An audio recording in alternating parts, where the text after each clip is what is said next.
Recording has begun. Hello everyone. Today we are going to be talking about the genetic code.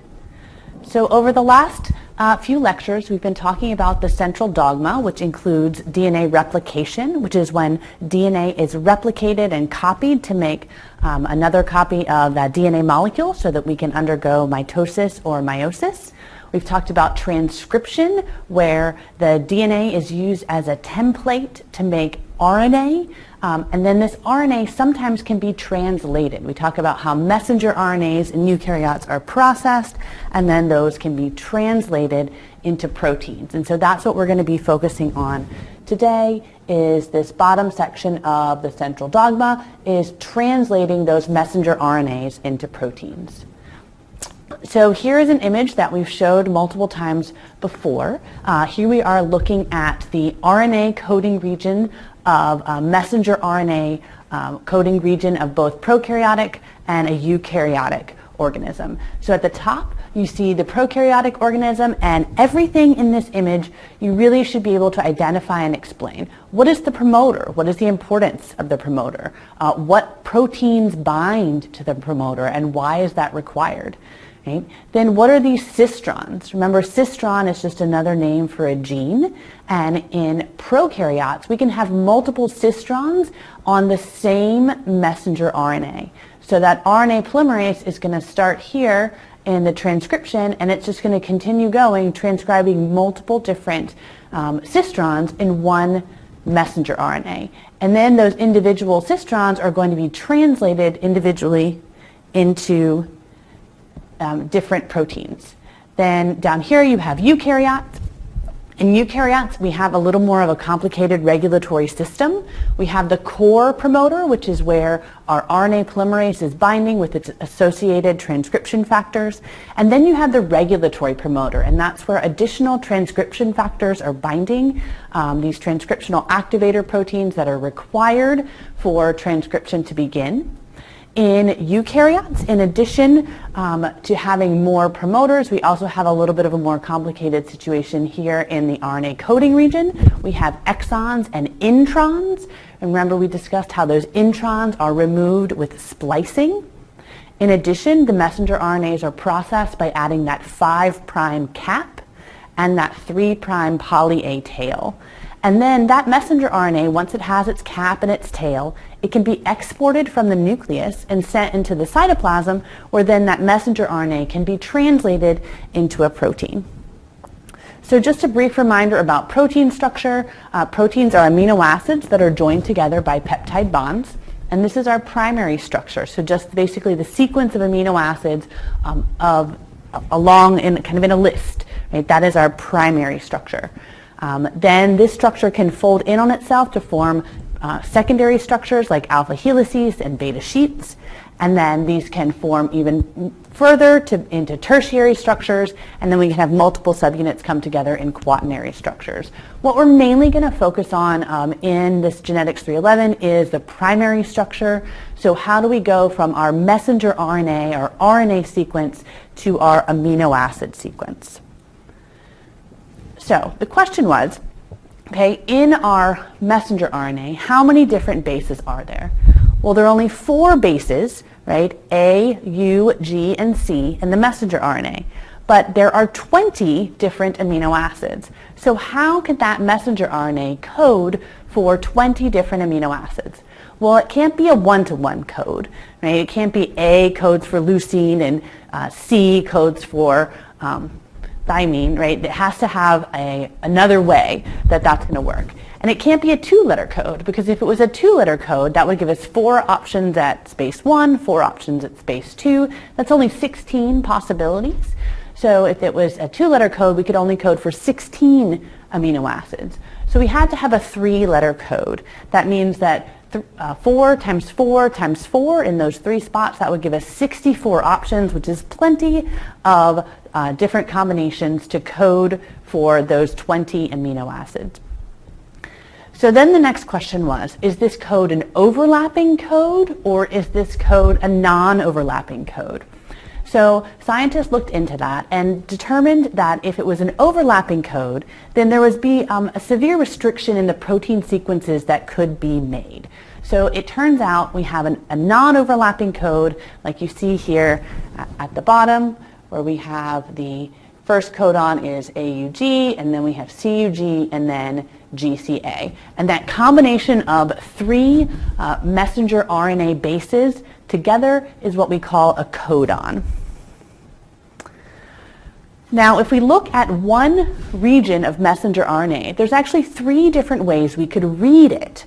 We could read it starting at that very first A, which would give us AUA, CCG, GUG, AAA, UGA, or we could start at that second U, which would give us UAC, CGG, UGA, AAU, or we could start at the third letter, the A, ACC, GGU, GAA, AUG, which means in this one piece of messenger RNA, we have three different what we call reading frames.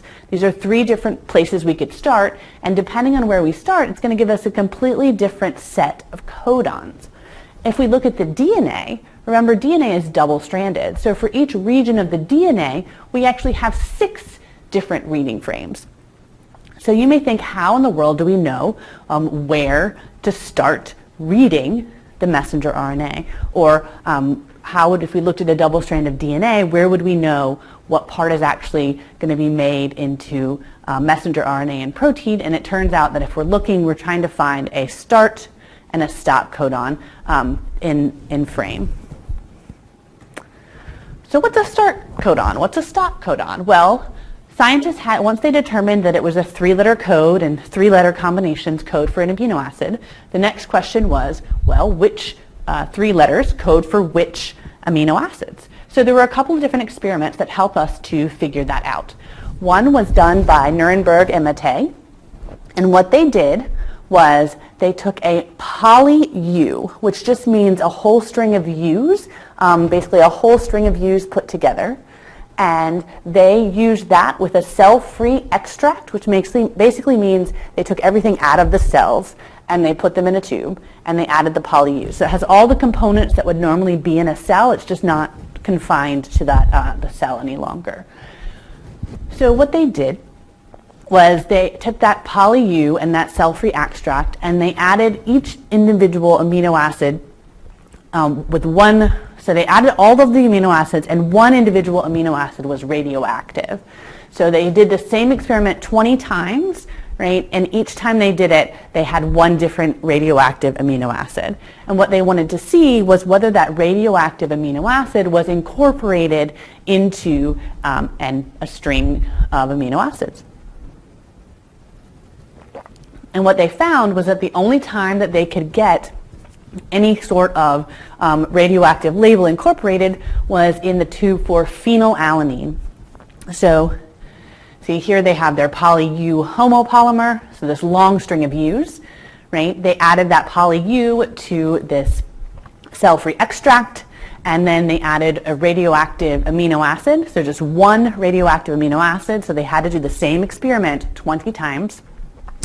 And the only time they formed a protein was when the radioactive amino acid was phenylalanine. And so they repeated this for a poly-C, they repeated this for a poly-A, and for a poly-G. And for the poly-C, they found that that coded for proline, the poly-A coded for lysine, and they never actually got the poly-G to work. So they did figure out 3 of our 64 codons. So following up on that experiment, Nuremberg worked with a different scientist leader, and they did something slightly different. What they did was they took very short mRNAs that had all of the different codon combinations. So in this example, we have GUU, and they did ACC and CGA and all of the different codons. And then they added this to a mixture of ribosomes and tRNAs attached to amino acids. And again, they did this experiment in over and over using different radioactive amino acids each time, so they could tell if that particular radioactive amino acid would bind to this ribosome. So then what they did was they allowed this tRNA to bind to the ribosome and the codon, and if they all bound together, then they would be caught by the filter paper. But if that tRNA did not, but with the radioactive amino acid did not bind, then it would not be caught by the filter paper. So they used this to identify the remainder of the 61 codons. So here is our coding dictionary. So this is unambiguous, meaning we have, if you have a UUU codon, that codes for phenylalanine. It's degenerate, meaning that there's oftentimes you only need to know the first two letters of the codon to know what we're coding for. So look at CCU, CCC, CCA, and CCG. They all code for the amino acid proline. There is start and stop punctuation. So our start is the AUG, which is methionine, and the stop is over here. We have three stops, UAA, UAG, and UGA. So that means that pretty much every protein, with a few exceptions, does start with methionine. So we all start with AUGs, we all start with methionine.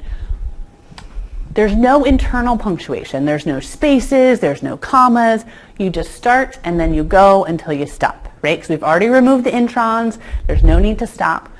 And it is almost universal. For the purposes of Genetics 311, we're just going to go with the universal genetic code. But of course, because it's biology, there are a few organisms out there that don't use the exact same code that everyone else does. But we are going to use the universal, almost nearly universal genetic code. So I mentioned before that in tRNAs, they have these modified or these strange bases, right? And I said we would come back to that. Well, here we're coming back to that. So due to wobble, a single tRNA can pair with more than one codon. You may think, okay, why would that be beneficial? Well, this allows the cells to make less tRNAs, right? If you have one tRNA that can pair with three different codons, well, instead of making 3 tRNAs, now you only have to make 1. So that's pretty cool. But the question is how, I thought we had this base pairing thing, right? A pairs with U and G pairs with C. How can we have one tRNA pairing, anticodon-codon pairing with more than one codon? There are 61 codons that code for amino acids, but there are only about 31 to 41 different tRNA molecules. So a lot of those tRNAs have to do double duty or triple duty. If we look back at that genetic code, you'll notice that the third codon position can often be different, right? So I said CCC, CCU, CCA, and CCG all code for the same amino acid. That means you could theoretically have one tRNA that could bind to all 4 of those codons, potentially, right? Because they all code for the same amino acid. So how does this work? Remember I told you about inosine? Inosine was that modified base that is present in the tRNAs. Well, inosine can pair with cytosine, inosine can pair with uracil, and inosine can pair with adenine. So inosine is present only in tRNAs. It's only going to be in your anticodon, but it can pair with 3 different bases in the codon. Guanine in the tRNA pairing can also pair with uracil. So if you have a guanine and a uracil, they could potentially pair in that wobble position in your codon-anticodon binding. All right, so what do I mean by codon-anticodon? So let's look at this here. So in green down here, we have our messenger RNA. Right? Our messenger RNA has the RNA bases, and we know that they're in groups of 3, they're red, right? And those groups of 3 are called codons. And we've talked about how those tRNAs, right, can come and they're going to bind to that messenger RNA. And they're going to bind to that messenger RNA in the ribosome, which I'll show you a picture of that in just a minute.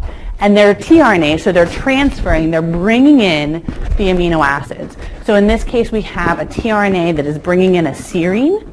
Right? And the codon for serine is UCC, which means the anticodon that's going to bind to that is AGG. right? But it turns out that at that last position here, the binding is relaxed, which means it doesn't have to be as stringent, which means you can have some things that bind okay, but not perfectly, like G and U. So this AGG tRNA, this tRNA with the AGG anticodon, can bind to both the UCC codon as well as the UCU codon. Okay? Now, I want you to pay attention to the fact that wobble only occurs in that very one specific place, right? So the codon is read 5 to 3. So the 5' end is the U, right? Then CC, which means the anticodon is going to be the opposite. It's going to be 3 to 5. And so the wobble only happens in that third position of the codon, right, which is the 3' position of the codon, which, because it's antiparallel, is the 5' position of the anticodon. So here's a chart explaining this, right? So again, it's only happening in the 3' position of our codon, right? So there's some bases that don't wobble. So if you have a C in your anticodon, it's only going to pair with G. If you have a G in your anticodon, it can pair with U or C. If you have an A in your anticodon, it's only going to pair with U at that third position. If you have a U in your anticodon, well, that could pair with A or G, because remember, we have that GU wobble. And then, here's the big one, if you have the I in your anticodon, that can pair with A, U, or C in your codon, right? And so in order to demonstrate this, one of our previous students in the course, one of our TAs, has created a model of how this wobble base pairing works. And so this is a model that you would get to use in problem session if you had problem session. But one thing I want to show you in this model is here is the 5' end of the codon. Now when we put our bases in the 5' end of the codon, right, they have to bind perfectly, right? We can only get that A and the U, or here is our G and our C, right? And they bind perfectly together in that spot, right? We can't have any wobble here because there's no room. Same with the middle position, right? In the middle position, right, it's a stringent binding. We can't fit anything else into that position because there is no room, right? But if we look at our third position here, right, there's a little more space here for binding, and that's on purpose. We designed this, Natasha designed this so there's a little more space for binding, allowing for binding of a few different things, right? So we know normally G and C can bind together, but if you look, we can also get G and U to bind in this wobble position, right? But G and U cannot bind in this middle position, right? There's no room. They can't fit, right? In the middle position, we can only have the normal Watson-Crick base pairing, okay? So we could have G and U can bind. You can also bind other way here. Right? Then we also talked about inosine, right? Inosine is present in the anticodon sometimes, and so inosine can bind with, can't bind with G, can bind with C, can bind with U, and it can bind with A. So inosine can bind with 3 of our bases. So let's do a couple of examples. So first of all, we will take these out here. Let's look at the anticodon A, U, U. So what codons could this anticodon bind to? So the anticodon is AUU.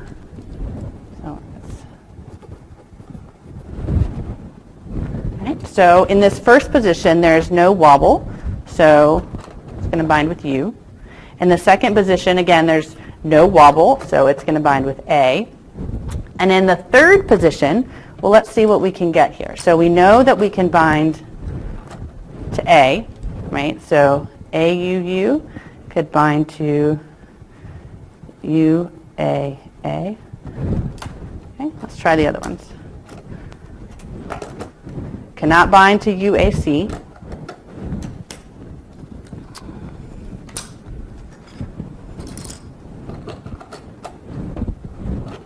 But it can bind to UAG. Right? And let's see, we'll just check this. It can't bind to UAU, right? So the anticodon AUU could bind to UAA or UAG. What about inosine? What if we tried to put inosine in the mRNA, right down here on this side? Well, that doesn't fit. Can't go there. All right, let's try one more. All right, we're going to try CUI. So the anticodon CUI. Okay, so let's see what we can bind here. Again, there's no wobble at this first position, so C binds to G. There's no wobble at the second position, so the U binds to A. All right, at the third position, okay, so we could get GAU. No, that's not going to work. GAC.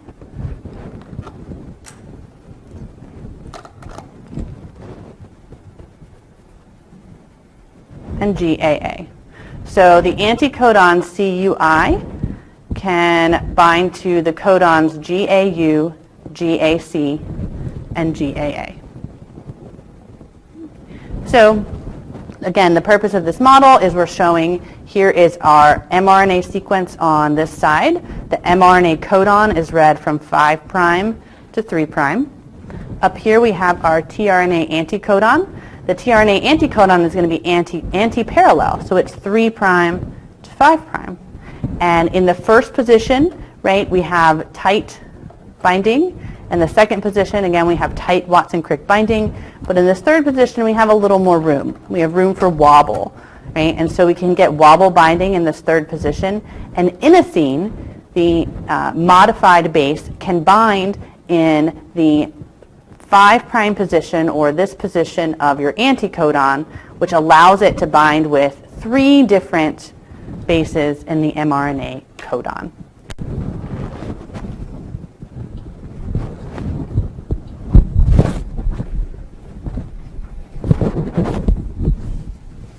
Okay, so how does translation work? So we've talked a little bit already about how the anticodon and the codon interact with each other. So let's just take a little bit of a step back and think about, okay, how do we get that amino acid on that tRNA to begin with? So here is a short video to show us a little bit about translation, and then we'll talk about it a little bit more. The job of this mRNA is to carry the gene's message from the DNA out of the nucleus to a ribosome for production of the particular protein that this gene codes for.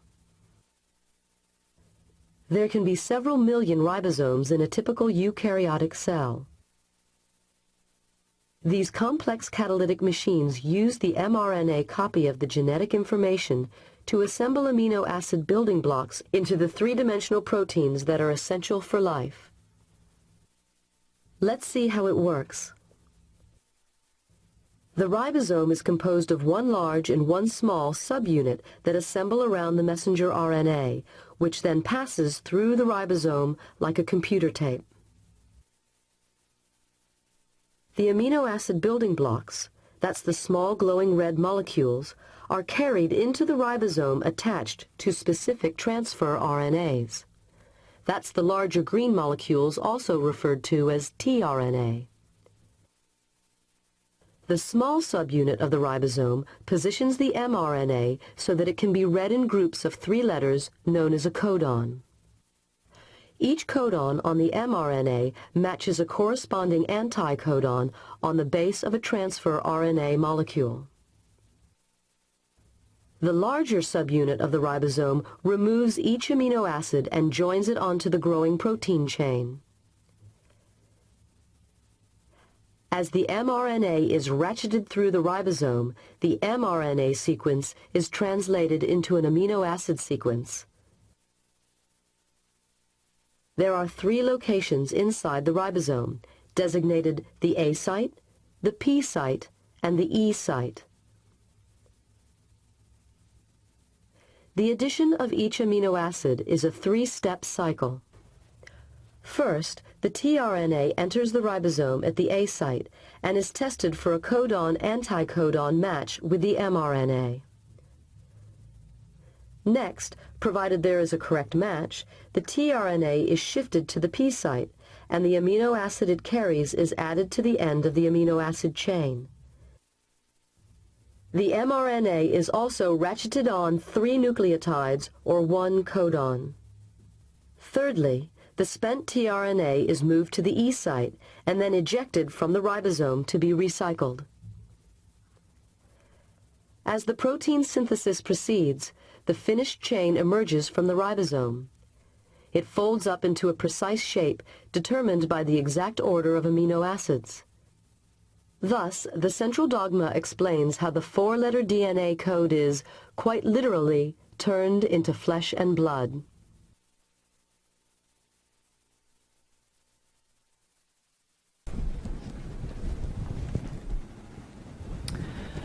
So the first step of this process is we have to get our amino acid onto the tRNA.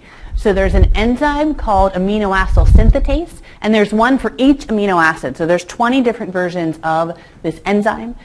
This enzyme can recognize all the tRNAs for that amino acid. So some amino acids have a couple tRNAs, some only have 1 tRNA, but this enzyme can recognize all of the tRNAs for that particular amino acid. Then it is going to be able to attach that amino acid's carboxyl end to the 3' end of the transfer RNA using ATP. So we have our amino acid is attached to our tRNA, and then now the tRNA is ready to go and be used to translate a protein. So we're going to talk a little bit about prokaryotic translation first, and then about eukaryotic translation. So here is the part where I typically ask students at what end of the messenger RNA does the ribosome bind in prokaryotes? And the answer is the 5' end. So the ribosome is going to bind to the 5' end of the messenger RNA. And in prokaryotes, there is a sequence called the Shine-Dalgarno sequence. The Shine-Dalgarno sequence is about 7 nucleotides upstream from the start of translation. So here we have our ribosome is going to bind to the Shine-Dalgarno sequence, and then we are going to be able to translate it. Remember, in prokaryotes, we have this thing called polycistronic messenger RNA, which means we have a single messenger RNA molecule, but it has information for more than one gene. So we can translate multiple proteins off of a single messenger RNA, multiple different proteins off of a single messenger RNA. So in prokaryotes, we have a base pairing between the Shine-Dalgarno sequence of the messenger RNA and the 16S ribosomal RNA in the small ribosomal subunit. So remember, we talked about how we have ribosomal RNAs, which are RNAs that are part of the ribosome, and this is one reason why they're important. That ribosomal RNA that's within the ribosome is going to complementary base pair to this Shine-Dalgarno sequence. And then this is going to show the ribosome, here's where we're going to start. Here's where we're going to begin the process of translation. So we have base pairing of the Shine-Dalgarno sequence, and then the ribosome is going to get ready to go. So you'll notice, right, what we have over here on the left, you can see in the image that in part B, we have the small ribosomal subunit is binding to the Shine-Delgarno sequence, and you can see the AUG, which is our start codon. Then the next thing that happens is the tRNA is going to bind to this AUG. So here is our tRNA that's going to bind to the AUG. The tRNA is bringing along that methionine. Right? And then once the tRNA binds to that codon, so the tRNA with the methionine attached binds to the start codon, then the large subunit is going to come along. And so now we're ready to complete the translation process. So once everything gets on there, then it's a pretty simple process, right? We have 3 sites, the A site, the P site, and the E site. So the A site is the aminoacyl site, the P site is the peptidyl site, and the E site is the exit site. So first we have our initiator tRNA bound to the start codon in our P site. Then our next tRNA that's going to complementary base pair with the next codon is going to come in and bind in the A site. Right? And then the 23S ribosomal RNA in this large subunit is going to act as a ribozyme. Right? And this is going to be required to form the peptide bond between the amino acids. This is called peptidyltransferase activity. So you can see our second tRNA with a proline came along, and that tRNA could bind to the second codon, and now we can get a bond between the methionine and the proline. And then everything is going to move over. So the ribosome is going to translocate. It's going to move over. This requires energy, or GTP. It also requires an elongation factor. But you'll notice as the ribosome moves over, now our initial tRNA is leaving. Right, so that first tRNA is exiting. It's leaving through the exit site. Now our second tRNA with the proline attached is in our P site, leaving the A site open for the next tRNA to enter. So that just keeps going, right? We just keep chugging along, moving over as we make those bonds between the amino acids. Then the ribosome moves over. One tRNA can leave and go get another amino acid, and a new tRNA can enter into the A site. So this is going to continue to go until we get to a stop codon. So remember, there's 3 different sequences that code for stop. A stop is not an amino acid. A stop is going to code for a different protein called a release factor. So UAG is an example of a stop codon. If the ribosome moves along to a point that we have a UAG at the A site, well, instead of a tRNA entering the ribosome, a release factor enters the ribosome. And when this release factor enters, this binds to the stop codon, and this is going to allow the protein to be released. And we are going to hydrolyze the GTP, use some energy, and pull everything apart. So the ribosome comes apart, the protein leaves, the tRNAs leave, everything comes apart, right? And then we're done. One really interesting thing in prokaryotes is they have these things called polysomes, right? Polysomes are multiple ribosomes translating the same messenger RNA all at the same time. So what can happen in prokaryotes is that the ribosome, the small subunit, binds to that Shine-Delgarno sequence, the methionine tRNA comes in, then the large subunit comes on and it starts the translation process. Then after it moves out of the way a little bit, another small subunit can come along, bind to the Shine-Delgarno sequence, and the whole thing can repeat. So you can have multiple ribosomes on the single piece of messenger RNA. The other thing that's really cool about prokaryotes is because they have no nucleus, you can be actually transcribing and translating at the same time. So in this image, you can see there's the DNA, then you have the RNA that's being transcribed, and that RNA is also being translated into a protein at the same time, which is pretty cool. Now, this can't happen in eukaryotes, right, because our RNAs are transcribed in the nucleus, and then they have to be exported to the cytoplasm to be translated. So speaking of eukaryotes, what are some of the differences? Well, we still have a small ribosomal subunit and a large ribosomal subunit, right? But one of the big differences is instead of binding to a Shine-Delgarno sequence, the ribosome binds to the cap on the messenger RNA.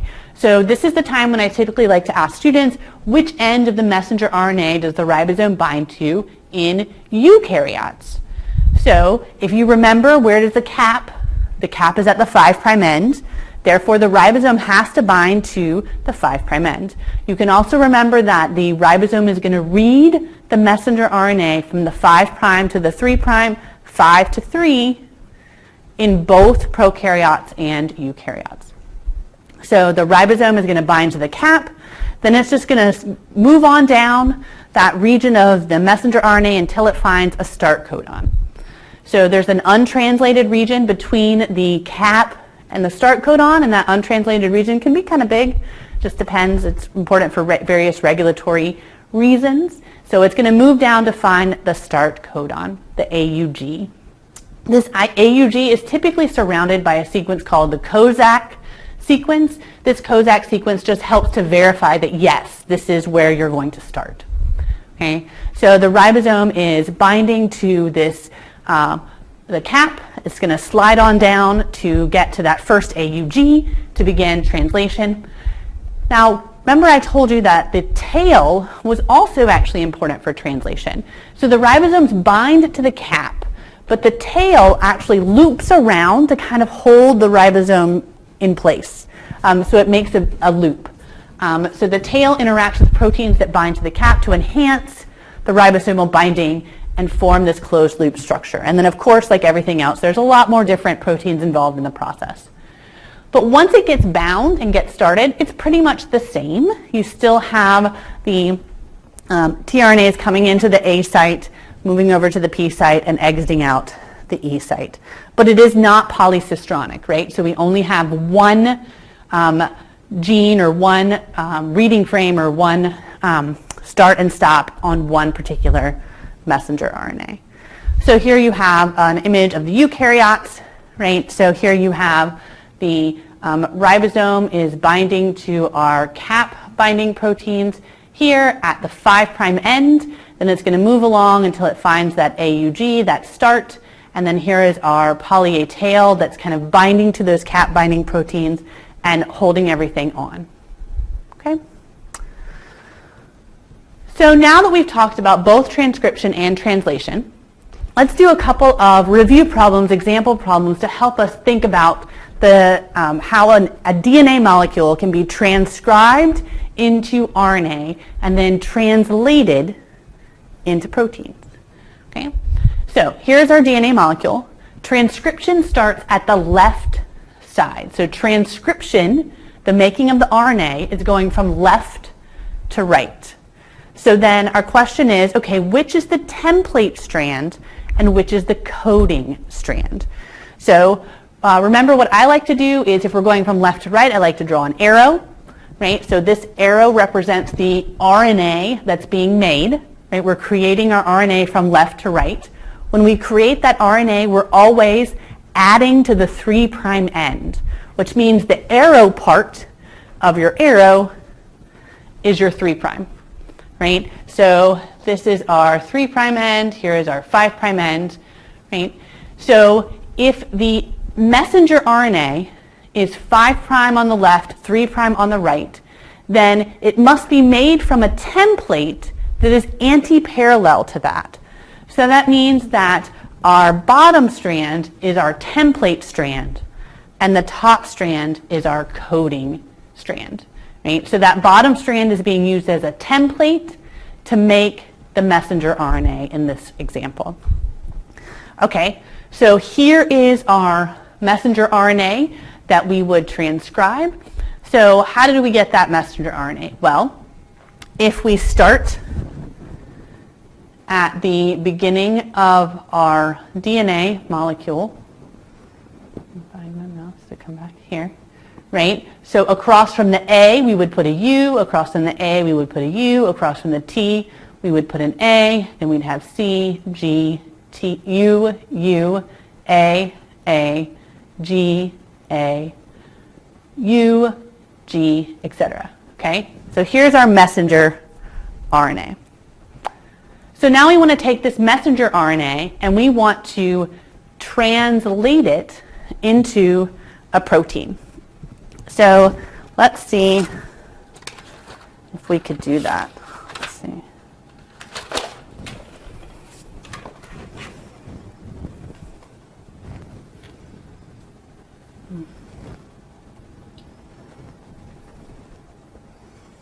So here we have our messenger RNA here.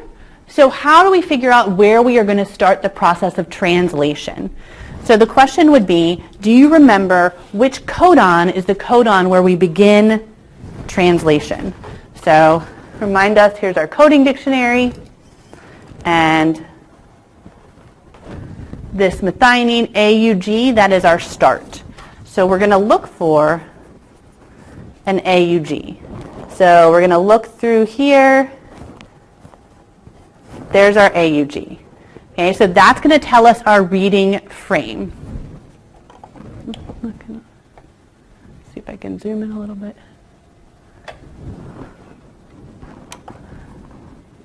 Okay. So that will tell us our reading frame. So then we're going to go on codons from there. So AUG, AUC, CUG, AAA, UAA. Right? So you would keep going from there to find your codons. Right? And it might be easier to, once you've found your reading frame, to rewrite it with some spaces. So AUG, AUC, CUG, AAA, UAA.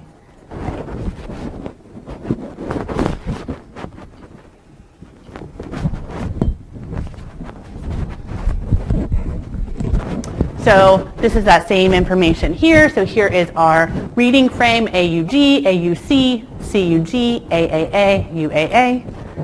And then we can translate this into a protein using our coding dictionary. So AUG is going to code for methionine. AUC is isoleucine. CUG is leucine. AAA is, let's see, what would that be? Lysine. So methionine, isoleucine, leucine, and lysine. Right? And then UAA, that is our stop codon. So that would be where the release factor will bind.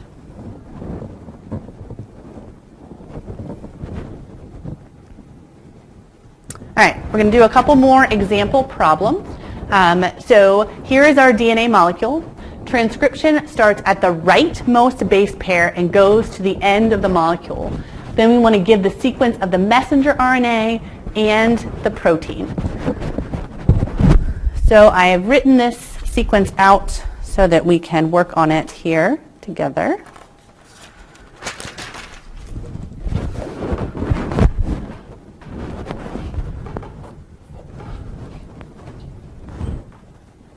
Okay, so it told us that transcription starts at the right and goes to the left. Okay, so if we're going from right to left, then this is our 3' end and our 5' end. Let's see. I did something you should never do. I wrote these down without writing the appropriate polarity to it. So here, this top strand is 5 to 3, and the bottom strand is 3 to 5.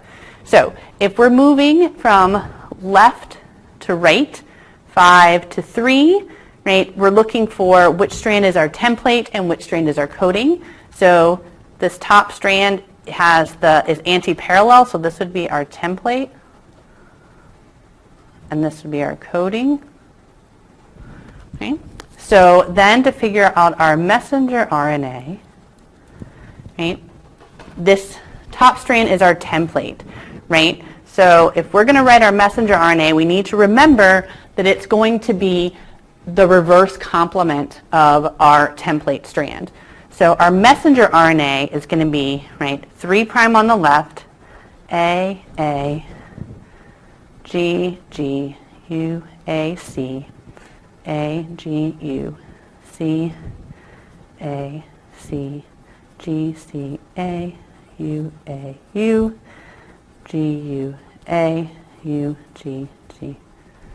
Okay, so that would be our messenger RNA.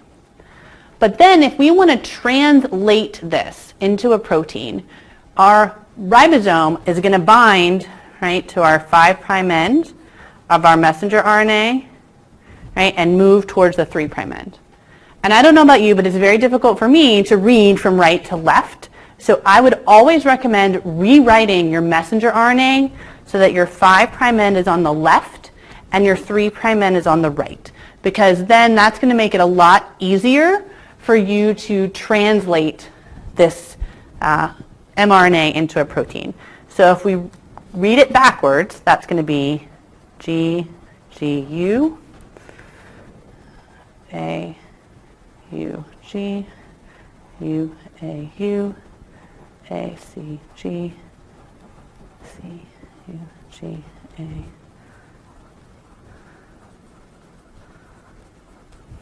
Okay.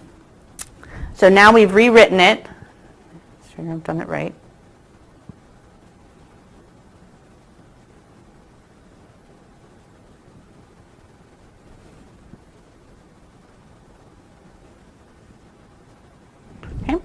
So then the next thing we have to figure out is, where does translation begin?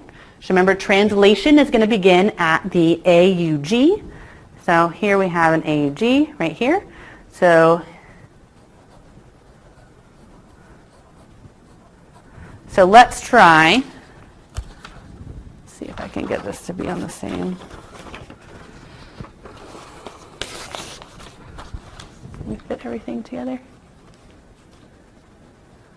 Okay, AUG is going to be M, UAU, Y, ACG, T, CAC, H, UGA, and then this, the amino terminus, and this is the carboxy.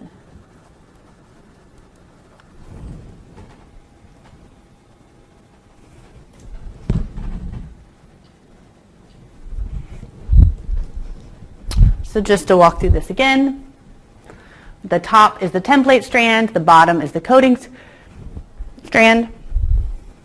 Here is our sequence of messenger RNA, right? And in this sequence that we've given you here, we've made sure to flip it so we have the 5' end on the left and the 3' end on the right. And then we translated this into a protein and got methionine, tyrosine, threonine, histidine, MYTH. All right, last one. So here we have a double-stranded DNA molecule.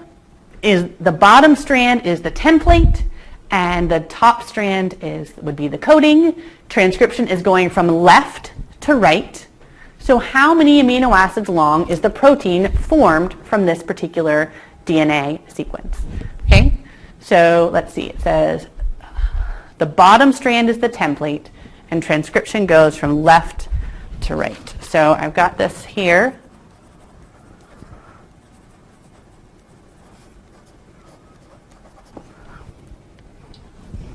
Okay, so the bottom strand is our template and the top strand is our coding. Transcription goes from left to right. Okay, so we're trying to figure out how many amino acids long is the protein that would be formed when we translate this we'll transcribe this into mRNA and then translate this into protein. So what we need to find is, where is our start? But this is DNA and not RNA.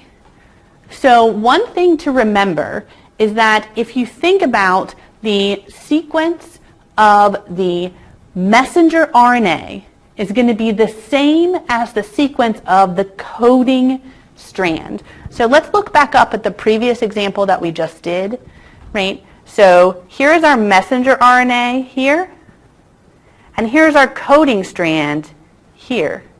So you can look at your coding strand, and if you just swap out the T's for U's, it's actually the same, because the coding strand is the reverse complement of the template strand, and the messenger RNA is the reverse complement of the template strand.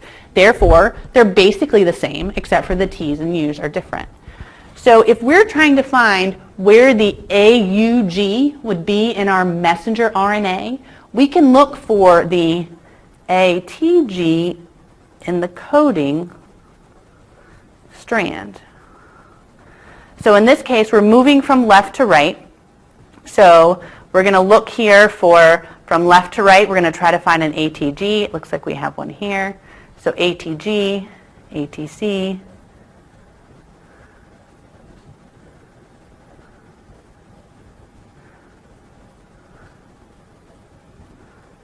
Okay, well the question was, how many amino acids long is this particular amino acid sequence going to be?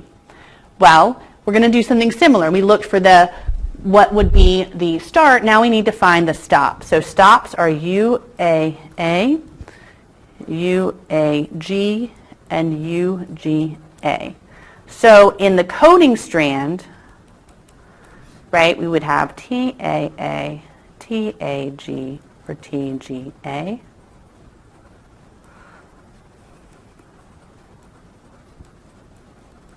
So we're going to look for any of these in our reading frame. No, TCA is not. TTC is not. Oh, this one is right here. So how many is this? It's 1, 2, 3, 4, 5, 6, 7. And this is not an amino acid. Remember, that codes for a release factor. So it looks like this would create a amino acid sequence that is 7 amino acids long.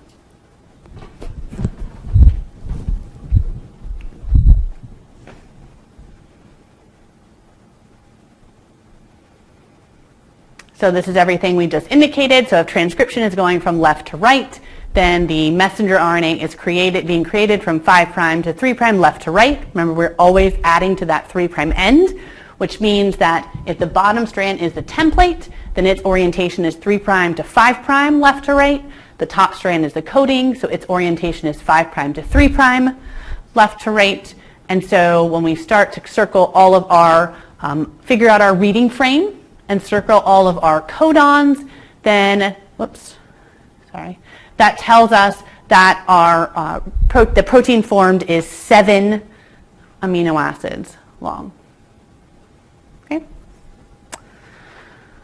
So just an overview of translation. So remember, we have the ribosomal subunits, the small and the large ribosomal subunits coming together on the messenger RNA, either in prokaryotes based on that Scheindel-Garno sequence, or in eukaryotes based on the cap binding at the 5' end. So in both organisms, prokaryotes and eukaryotes, the ribosomes are binding at the 5' end. Then the tRNA that has the anticodon for the start codon, the AUG, is going to come in either before or after the ribosome binding, depending on whether it's prokaryotes or eukaryotes. Once we get that start codon in, then we're going to start the translation process. So the new tRNA comes in to the A site, and we have that bond being made between the 2 amino acids. Then the ribosome moves over. That tRNA moves to the P site. The one that's in the P site moves to the E site and gets out of there, so it can go get a new amino acid. So this is the end of the Unit 3 material on the central dogma. So remember, we talked about DNA structure and chromosome structure. We talked about DNA replication in both prokaryotes and in eukaryotes. We talked about transcription in both prokaryotes and eukaryotes. And then today we talked about the genetic code and translation in both prokaryotes and